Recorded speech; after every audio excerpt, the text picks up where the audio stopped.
Hello and welcome to MEE Live. I'm Matilda Mallinson. It's Thursday, the 2nd of April 2026. Today, are we closer to nuclear war than ever before?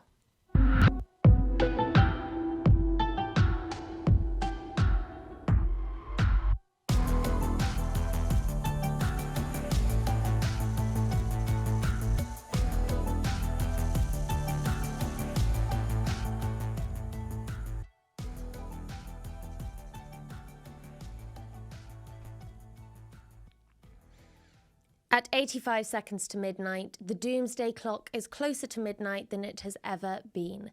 The clock has served as a visual metaphor for humanity's closeness to global catastrophe since its founding in the wake of World War II by the Bulletin of Atomic Scientists. Conflict between nuclear-armed powers was the first reason they gave for the clock's tick forwards. That was just before the outbreak of war between the US, Israel and Iran, a war these scientists say is breaking down global nuclear non-proliferation. Yet the war was waged on the grounds of eradicating nuclear threat. It has always been the policy of the United States, in particular, my administration, that this terrorist regime can never have a nuclear weapon. I'll say it again, they can never have a nuclear weapon. US President Donald Trump has repeated this line again and again since bombing Iran on the 28th of February in efforts to clear up contradictory statements about the US's objectives for the war. Just as contradictory are claims about whether Iran actually posed a nuclear threat. US intelligence at the start of the war indicated Iran had taken no steps to weaponize and was still recovering from the 12-day war last year when Trump himself claimed US airstrikes had obliterated Iran's nuclear program. But that program has rightly caused confusion about Iran's nuclear intentions. Since 2003, Iran's Islamic rulers have issued a fatwa or spiritual ban against weapons of mass destruction. They say any nuclear development in Iran is peaceful and civilian in nature.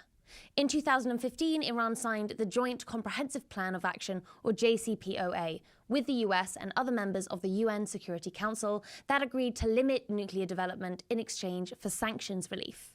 But Trump revoked the deal during his first term as president, and Iran's nuclear program has expanded significantly since. By the time the ongoing war broke out, Iran had enriched uranium to 60%, far above the purity level required for civilian use, but below the 90% required for nuclear weapons. Why?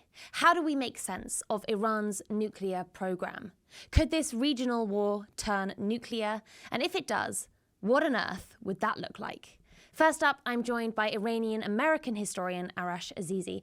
Arash, how do we make sense of Iran's nuclear strategy? On the one hand, a fatwa and a broad consensus among intelligence community that Iran showed no immediate intent to weaponize. On the other hand, uranium enrichment far beyond the levels required for civilian use. Help us understand.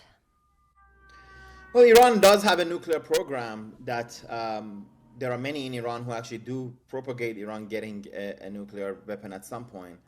So there's an active nuclear program, but there was, of course, a nuclear deal in place that Donald Trump left in 2018. I also don't think this war was primarily about the nuclear program. If the United States and others, if their main intention was to neuter Iranian nuclear program to the degree that it won't pose a threat, they would have really been able to do that with negotiations. It's really not hard to see that they would have been able to do that to a significant degree, much more than the 2015 deal. So I don't believe that this war is waged on the nuclear question. They sometimes use that justification, but if you listen to them themselves, they often use other justifications, right? Two more justifications at least. One is the change of the regime. The other is to degrade Iran's ability to project power beyond its borders. So its drones, its missiles, its relationship to militias in the region matter as much. So I don't think this war was really centered on the nuclear program. Maybe the war wasn't centered on the nuclear program, but the nuclear program itself certainly seems to have been quite provocative. Uranium was enriched to 60%. That's far beyond any other non-nuclear state. Why would Iran do that if not to develop a nuclear weapon? It seems they sort of had a lose-lose strategy in that respect. What was the thinking? Iran has had a rather foolish policy, frankly, for many years, which was to develop a nuclear program, don't go toward building a weapon, which they didn't since 2003, but use this threshold status, this having everything ready for the bomb, but the bomb, use it to gain concessions from from the West, and to sort of, saber rattle and show Iran as a state of resistance, and use it to gain concessions. Now, of course, Ayatollah Khamenei, his strategic folly was that he neither built the bomb nor got the concessions. This was summarized in his famous policy of no peace, no war, or as he called it, he said, no negotiations and no war. And he did both negotiations and war. So I think it's not hard to see why this has been a policy of folly. I personally think pursuing nuclear weapons would also be, not in the interest of Iran. But frankly, had they built nuclear weapons, it would have made more sense than this policy of threshold status for so many years without getting any concessions, and we just adding Iran's regional isolation, international isolation, leading up to the current war.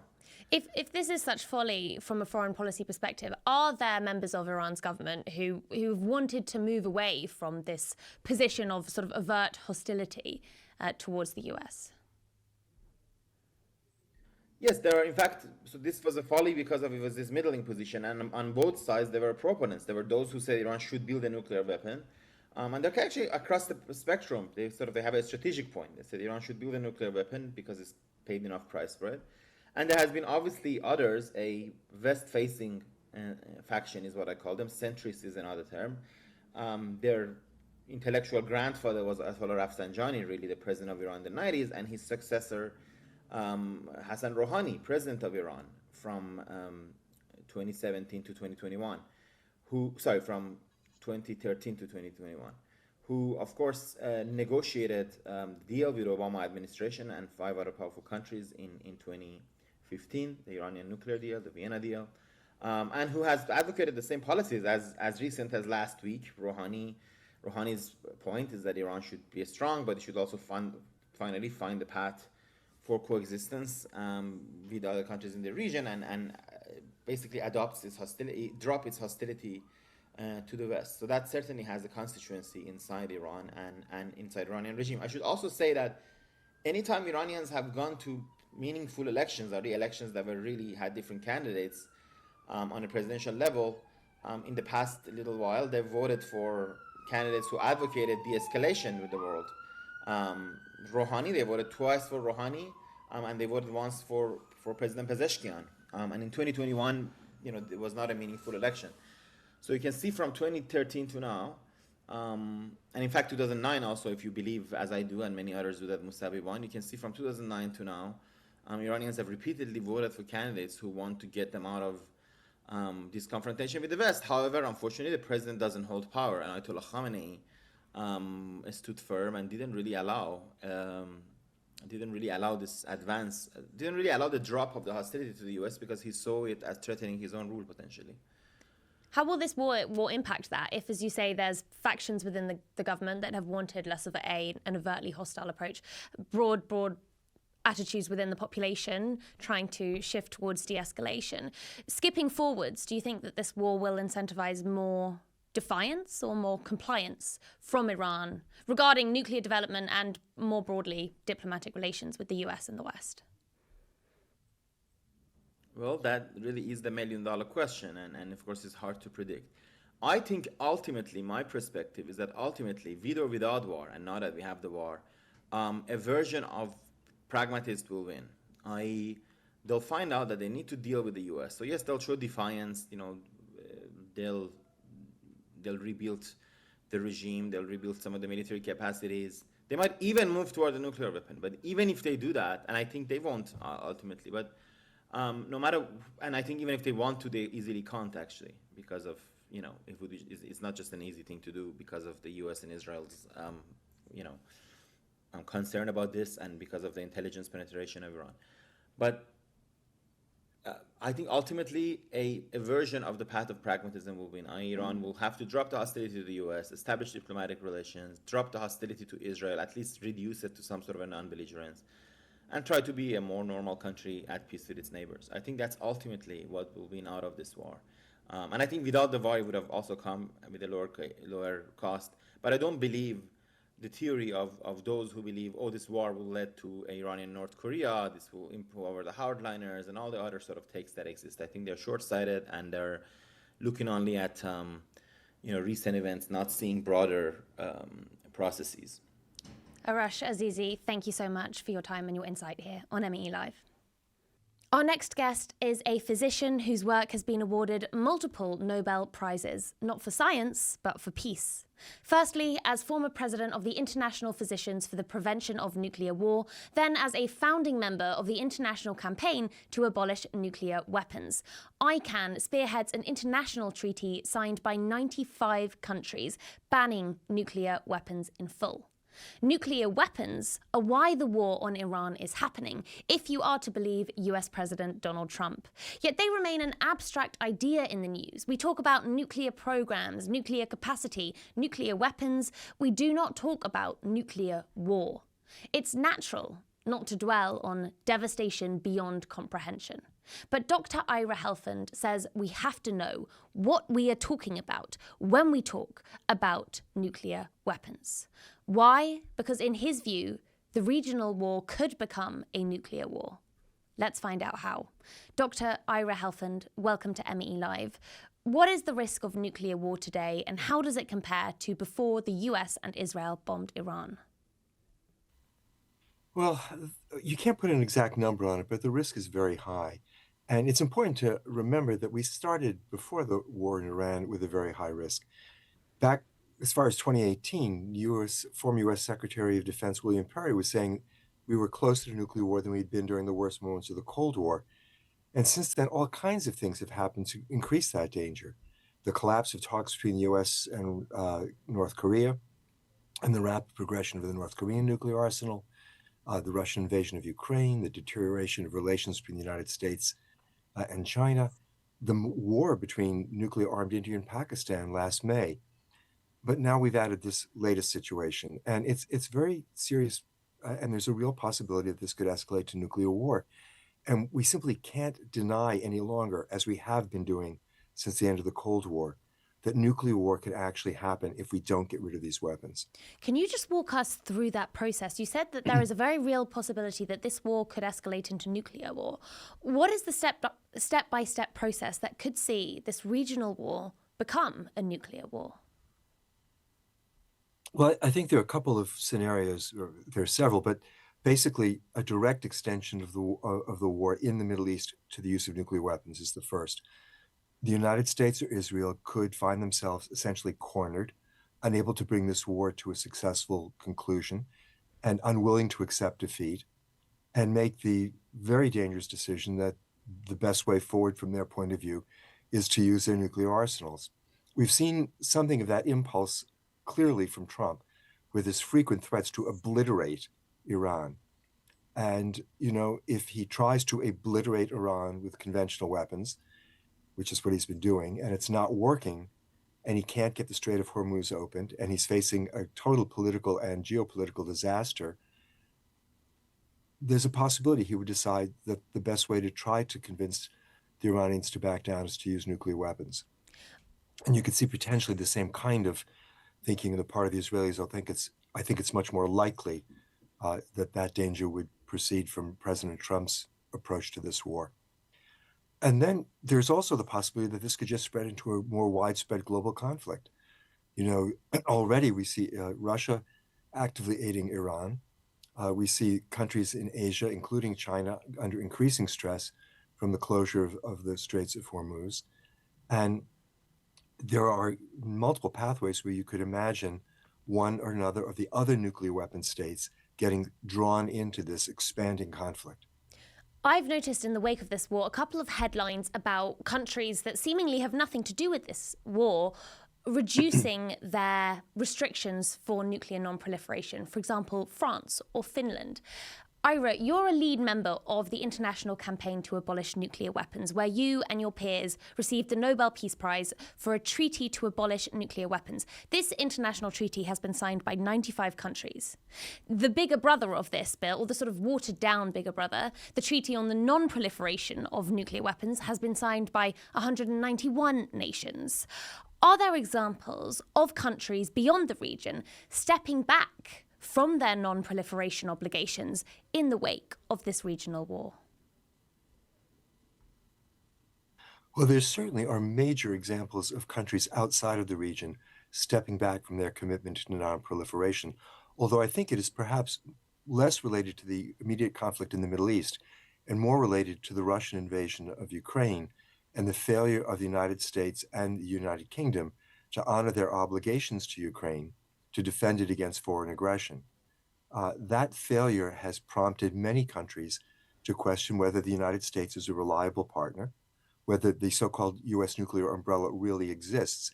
And we see open discussion in South Korea, more private discussion in Japan, open discussion in Poland, some of the Scandinavian countries, Germany, about the possible desirability of acquiring their own nuclear weapons, or in the case of European countries, coming to some agreement with France to extend the French nuclear arsenal as a sort of umbrella over the rest of NATO if they can't trust the United States to provide protection. And this is a very dangerous situation. Let's talk about Iran as well now. Was Iran developing a nuclear weapon? What was the consensus of that? And is it more likely or less likely to, as a result of the attacks by America and Israel? I think there's some controversy over whether Iran was actually trying to develop a nuclear weapon. The consensus appears to be that it was not actually making progress towards doing that. But there's this very bizarre phenomenon of Iran's enriching uranium to 60%, highly enriched uranium. There is no civilian purpose for uranium enriched to that degree. And if the Iranians were not doing this in order to build a nuclear weapon, it was a very bizarre and unnecessarily provocative measure for them to take. As to their intentions at the moment, I'm certain that this war has absolutely solidified their notion that they need to have nuclear weapons. Whether they will be able to build them or not is less clear. But certainly what we've been teaching them with this war is if you don't have nuclear weapons, this is what happens to you. And it's the same lesson that has been taught by the Russian invasion of Ukraine, by the US attack on Iraq and on Libya. And it's a terrible message to be sending to countries. It's a false message, by the way. If Iran had nuclear weapons, this conflict would probably have gone nuclear and the destruction would have been even greater. But there's a very powerful draw to the argument that if I have nuclear weapons, I'll be safer. And we're reinforcing that. That is to say, the nuclear weapon states are reinforcing that. By the way, they are using their nuclear arsenals as a shield to protect them as they commit aggression against non-nuclear states. Yeah, you point to what is a clear double standard there in how the world mandates the use of nuclear weapons or the development of nuclear weapons. Another clear example of that is, of course, Israel. While all this fallout is happening over, or supposedly over, allegations that Iran is developing nuclear weapons, Israel is, it's an open secret that Israel has nuclear weapons, and this is tolerated. What is the impact of this potential double standard in terms of the efficacy of nuclear deterrence, of nuclear peace? Well, I think the non-nuclear states have been very clear that they are not willing to accept this situation where they honor their obligations under the Non-Proliferation Treaty and refrain from developing nuclear weapons, while the nuclear armed states, especially the permanent members of the Security Council, who have all signed the NPT, fail to honor their obligations under Article 6 of that treaty to disarm. And it's really an untenable and unsustainable position that the nuclear armed states take. It's terrible for you to have nuclear weapons, but it's great for us to have them. It makes no sense, and no one's willing to buy that. And if the nations which have nuclear weapons do not proceed to move to the elimination of those arsenals, I think it's just a matter of time before other countries say that they also are going to acquire them. After all, if these 5 countries, which are the most militarily powerful nations in the world, all say that it's essential for their security to have nuclear weapons, why doesn't that logic apply to everybody else? Ira, when we talk about nuclear warfare, I think in a lot of people's minds it feels like a pretty abstract concept. We have a sort of vague collective memory of what happened in Hiroshima. We have these visuals of mushroom clouds. But what would nuclear war today actually look like? Yeah, I think this is a big part of the problem we're dealing with because we can't really imagine what nuclear war would look like. It's that horrible. People tend to think, as you pointed out, of Hiroshima and Nagasaki. Last year during the 80th anniversary, there were a lot of images of the destruction of those cities that were circulating.